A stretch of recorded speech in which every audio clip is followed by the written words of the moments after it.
Hey yo guys, this is Jered, aka the Saint of Sins on Xbox Live, bringing you some more MLB thoughts. And yes, it's still Thursday, May 3rd, 2012. So far, I've really been trying to juggle with my new schedule, as jury duty is absolutely a pain in my behind. It's been so bad so far that I've even struggled to record new gameplay footage from MLB 2K12 to ensure that I still have some sort of footage to air when I do these videos. Unfortunately, I still cannot manage to figure out anything to improve my gameplay on Legend difficulty. The only plus side, I've actually improved my timing on my hitting to improve my ability to actually get more runners on base and even score. Beyond this, however, pitching has become my weakness. My biggest issues right now, I can't spot any of my breaking pitches anywhere near where I want it to, and trying to figure out the pattern for where these pitches are actually going to end up after I spot them and go through the motion of pitching them has been a real pain. I honestly at this point don't even know which is the bigger problem for me. Jury duty being so absolutely mind-numbingly boring, or playing this game. One last thing about this game that's absolutely pissing me off: the lack of fielding assist for when the camera is transitioning from the batter's view to the field view. I'm sorry, I'm going to try and keep this to just actual baseball related topics, especially in a few moments, but this is the straw that's breaking the camel's back as far as I'm concerned with this video game. It is almost completely unplayable on the defensive side of things, simply because more often than not your players will not react to the ball in a realistic enough manner, nor will they attempt to make a play on the ball to prevent it from becoming an infield hit that just happens to dribble past the infield. I cannot count the number of times I've given up what I'm dubbing the cheap hit, simply because whenever I try to control my character, he does not respond. Or, worst case scenario, it will respond, but it's so delayed because by the time I recognize A, what player I'm controlling, and B, where the ball is relative to the player's position, the ball's already past him. And that's just unforgivable. Not only this, but sometimes, and this is extremely rare from what I've seen during my time playing with this game, sometimes the player will just break in the opposite direction of where I'm leading him towards. Which means if an outfielder has to play the ball to his left-hand side, and I tell him if I press up and right on my analog, which should put him in the right direction, he will break down and to his right. Which is basically saying the game thought that I inputted the command to go down and to the left. I know, this sounds a little confusing, but you're going to see plenty of this if you haven't already noticed in the Cleveland Indians thrashing I received at the hands of the Toronto Blue Jays in the previous MLB Thoughts videos. It's not so much that I can't grasp this game on its highest difficulty, it's that the game is cheap and absolutely broken. And this is why no one enjoys playing the MLB 2K franchise. As a matter of fact, there's almost no community online that actually supports this title, simply because it is god awful. This is not the baseball sim that Xbox players have been thriving for, have been waiting for, nor is it ever going to become that franchise. Now that I've done ranting, let's get into some actual baseball talk before my head explodes. Just a quick little reminder for everyone out there, voting has already begun for this year's All-Star Game. I know I should probably implore you to actually go out and vote for your favorite players right now, but I would like to instill this little bit of knowledge. We just entered May. There are still players who are considered All-Stars who are either off to a really bad start or maybe on the decline. So instead of just voting for the name value, start waiting for the numbers to actually level off sometime around early June before you get in all 10 of your votes. Just remember, these All-Star games decide home field advantage for the World Series. And if your team is ever so lucky enough to make it that far, you want them to have that home field advantage.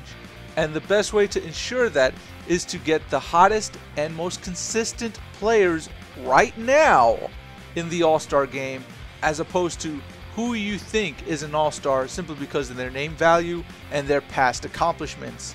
And also, you wouldn't want to vote for someone that ends up on the DL around the time of the All-Star break itself.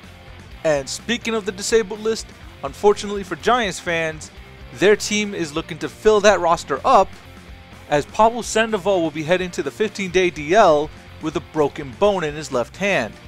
Sandoval, who started off the season extremely hot with a 20-game hit streak with many multiple hit games, believes he actually hurt the wrist on Sunday. He returned to work on Tuesday after a day off and reported soreness in the hand. This shouldn't kill the Giants' chance of making one of the wildcard spots, but unfortunately, this news comes at a time where the Giants are still trying to figure out who's going to be their closer for the year. As you may recall, Brian Wilson is out for the season. Currently batting .316 with 5 home runs and 15 RBIs, with a slug of .537, the team is doing well offensively. They rank 11th in team overall batting average of .259 and 12th in slugging percentage. Where they suffer is in runs with 93, setting them at 19th overall. Currently, Sandoval was the only Giants player with double-digit RBIs, being closely trailed by Buster Posey and Nate Scherholtz. And after getting out-hit by the Miami Marlins, who just swept them with 33 hits to their 26, it's vividly clear that they're going to miss Sandoval's bat. It's especially clear when you see that these 26 hits combined for only 5 runs. With runners in scoring position, the team is only batting .239 with 15 doubles, 3 triples, 11 home runs to drive in 79 RBIs. Filling in for Sandoval will be AAA Fresno's Connor Gillespie, who thus far this season is batting .362 with a .521 slug with 3 home runs and 13 RBIs and 94 at-bats, and he's already come across the plate 21 times. Also hitting the disabled list, Kevin Youkilis of the Red Sox, Eric Chavez of the Yankees, and Milwaukee Brewers' Matt Gammo, who will require knee surgery. Josh Beckett will be skipping his next start due to stiffness in his right lat muscle. Now that I've beaten you mercilessly with morbid information, let's get on to some better and happier news, shall we?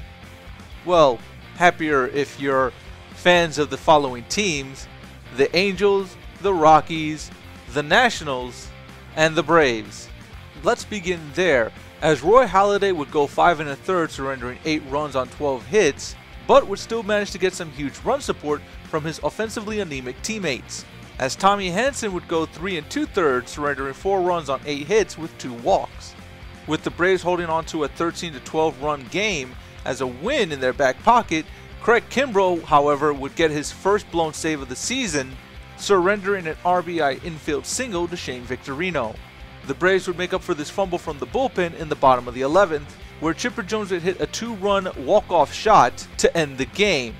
While out in Colorado, the Dodgers would look to try and steal one from the Rockies' bullpen after their own bullpen would fail to pick up Clayton Kershaw on a poor performance, surrendering 5 runs on 7 hits and a walk in 7 1/3 innings pitched.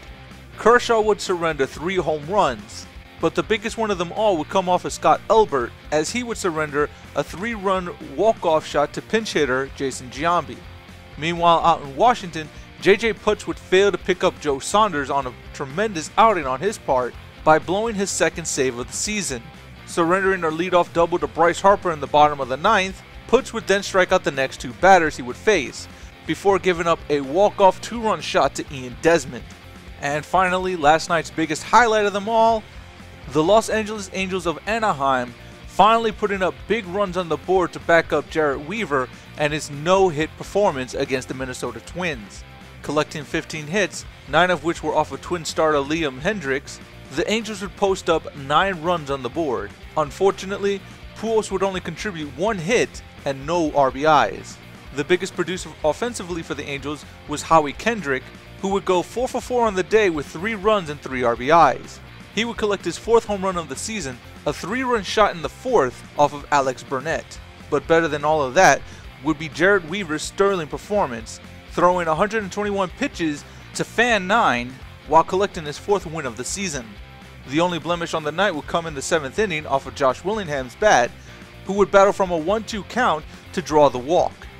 Jered Weaver becomes the 2nd pitcher this season to throw a no-hitter, the first of course being Philip Humber's perfect game in Seattle, and becomes the 2nd Angels pitcher to throw one in 2 years. The last one being by Ervin Santana on July 27, 2011 against the Cleveland Indians. Weaver's performance yesterday marks him as the 274th pitcher to accomplish this feat. Though this is Weaver's first no-hit bid of his career, this also marks the first no-hit game in Chris Ionetta's career, despite this being his first season with the Angels, and also despite the fact that Ubaldo Jimenez threw a no-hitter himself not too long ago when Ionetta was still part of the Rockies team. With the 2nd no-hitter thrown in under 2 weeks from each other, I now turn my attention to just when the next one will be thrown. And now I pose this question to you. Who do you believe will be the next pitcher to throw a no-hitter this season, and when do you believe it will be pitched? Leave your comments down below. I'll check them out and be sure to get back to you. Well, I'm going to wrap it up here. I will see you guys later with a new quick predictions video before I head off to my new job. I will see you guys later. Peace.